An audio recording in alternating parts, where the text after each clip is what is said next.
In this video, we're going to be looking at the branches of the axillary artery.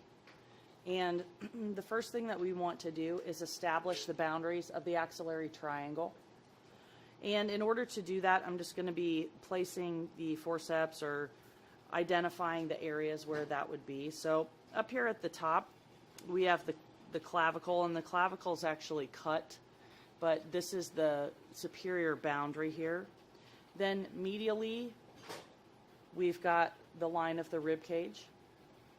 And then laterally, we have the tendon of latissimus dorsi, which is still a little bit hidden, but I'm going to put the forceps on it. So this is where it would sit. So you got the tendon here, you got the line of the ribs here, and you got clavicle here.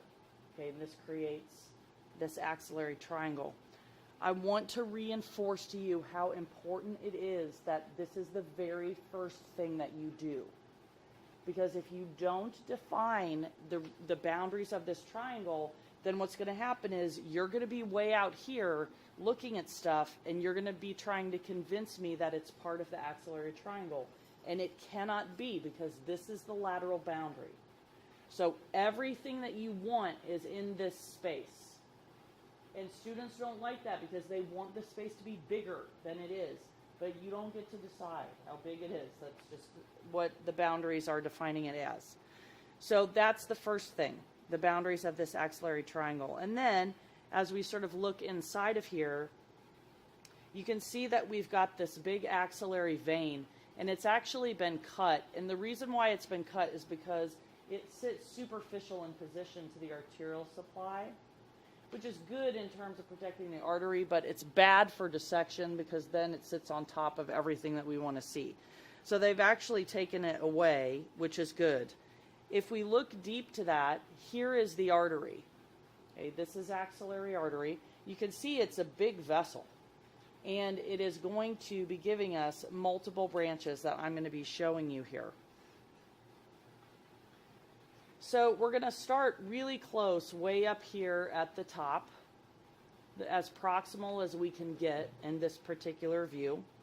And remember that rib 1, the lateral border of rib 1, is going to be the boundary for this particular vessel, and that is actually right here. So the axillary vessel doesn't begin until the point that I have the forceps on right now.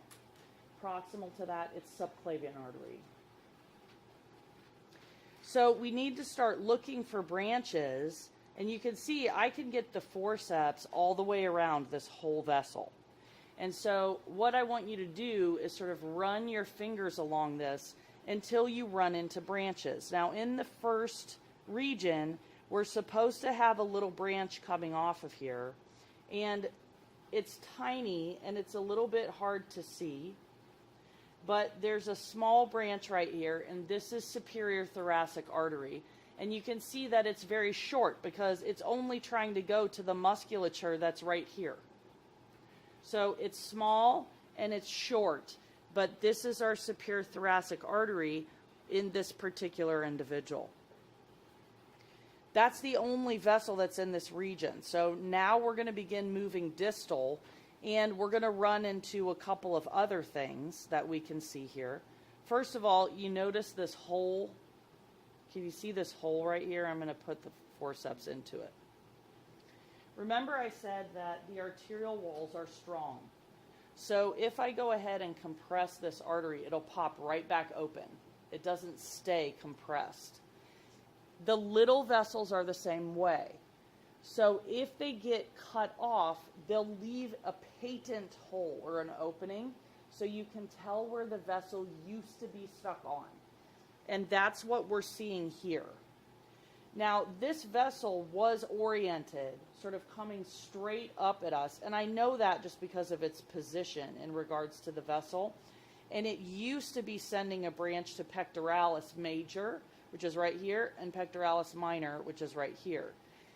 In addition, it had several other branches, but because of its position, both on the vessel and in regards to these other components, this is thoracoacromial artery. Now, I know this isn't wildly impressive because it's mostly been cut off, but Positionally, it's important because it's going to help us find other branches that we're looking for. Okay? So this is thoracoacromial artery.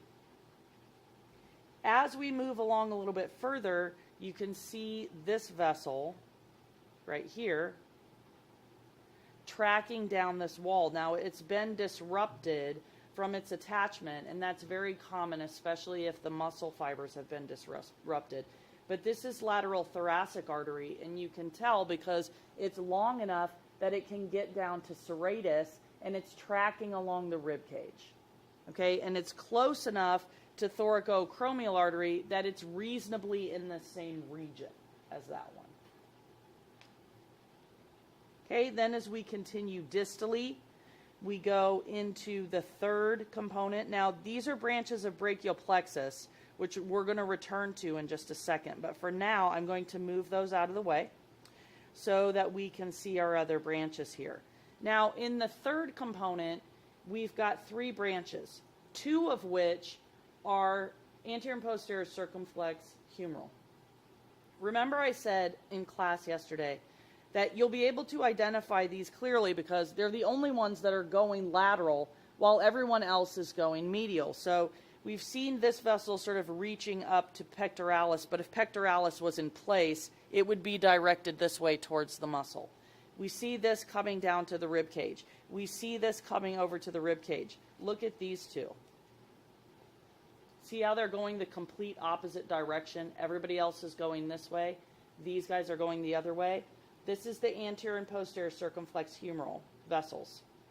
Now, remember I said yesterday in lab that it's very misleading the way that these are depicted in atlases because it shows them being the same size and they never are. Well, this person has decided to oblige me. I'm going to put the forceps around the anterior or ventral vessel. Can you see how tiny it is? And then behind it, this is the giant posterior one. Look how different they are in diameter. And that's almost always the way that is. One of them's huge and one of them's tiny. It's not always the posterior one that's bigger. Sometimes the anterior one's bigger. But you could easily tell them apart because this one's clearly superficial in position to the other one. So this is clearly the anterior one and the posterior one is behind it.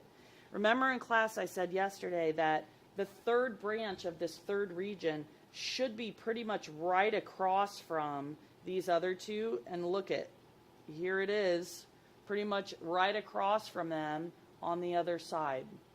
So here's these guys. Here's this vessel right here. This is subscapular artery. Okay, and it's going to be coming down and bifurcating into this circumflex scapular branch. Well, how could you tell? Well, see how different it looks from this one? This one keeps going because it's going to stay ventral here. This one's diving down towards the table. So the direction the forceps are going is the way that it's going. And it's wrapping around that scapular edge, that lateral scapular border, so that it can get dorsal. The last vessel here is thoracodorsal artery. And you can see it's coming right down. This is the fibers of latissimus dorsi. And it just comes and dives right directly into those muscle fibers. So these are the branches of axillary artery.